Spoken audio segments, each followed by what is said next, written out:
Malgré un contexte économique contraint, ce projet de loi de financement de la sécurité sociale réussit à la fois à réduire les déficits des comptes publics tout en préservant les droits et les acquis sociaux des Françaises et Français.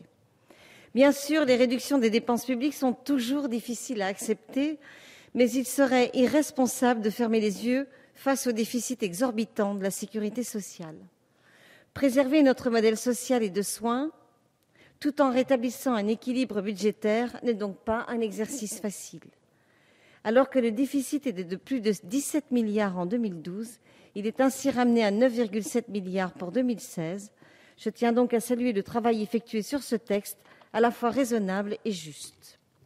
Ce projet de loi avance plusieurs dispositions qui sont au cœur d'une politique de gauche que je défends, et particulièrement sur des sujets qui me tiennent à cœur et que je souhaite aborder. Tout d'abord, la politique en faveur des personnes en situation de handicap ou de forte dépendance, qui certes nécessitera d'être encore plus ambitieuse, mais qui a le mérite d'être largement abordée par ce PLFSS.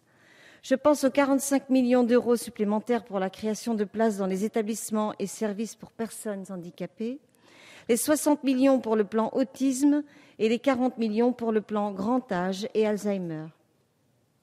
Enfin, la concrétisation des annonces faites par le président de la République lors de la conférence nationale du handicap en décembre dernier, notamment en faveur des personnes en situation de handicap complexe, est une bonne nouvelle.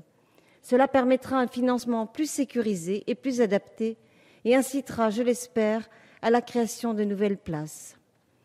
Par ailleurs, ma collègue Barbara Pompili et moi défendrons un amendement visant à mettre fin au départ de milliers de personnes handicapées vers la Belgique, faute de places adaptées à leurs besoins en France.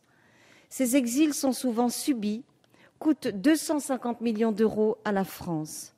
Cette somme, il serait, selon nous, plus pertinent de l'utiliser sur notre territoire. Créons des places adaptées qui permettraient à la fois d'éviter à ces personnes de devoir quitter leur pays, de devoir partir loin de leur domicile et de leur famille.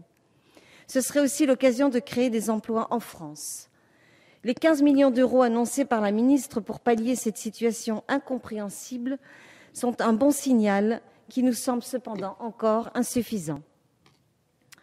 Je souhaite également souligner les avancées notables en faveur de l'égalité femmes-hommes avec l'individualisation de la gestion des droits à la protection universelle maladie. Cette mesure ne concerne pas seulement les femmes, certes, mais elle permettra de les protéger en cas de séparation pour le cas d'une femme sans activité, par exemple. Elle garantira en outre leur indépendance et donc la confidentialité de certains actes ou certaines prescriptions, comme l'usage de contraceptifs ou le recours à une IVG. J'ajoute que l'accès gratuit et confidentiel à la contraception pour les mineurs est aussi une mesure qui va bien sûr dans le bon sens et que je soutiens depuis longtemps. Je terminerai par une question, mais la ministre est partie, mais peut-être vous, monsieur le ministre, pourrez-vous me répondre. Elle porte sur le plan triennal pour le développement des soins palliatifs et l'accompagnement à la fin de vie. Vous savez que ce sujet m'intéresse particulièrement. Pourrions-nous en savoir davantage sur les 40 millions d'euros que vous nous avez annoncés? Combien d'équipes mobiles et d'unités de soins palliatifs pourraient ainsi être créées?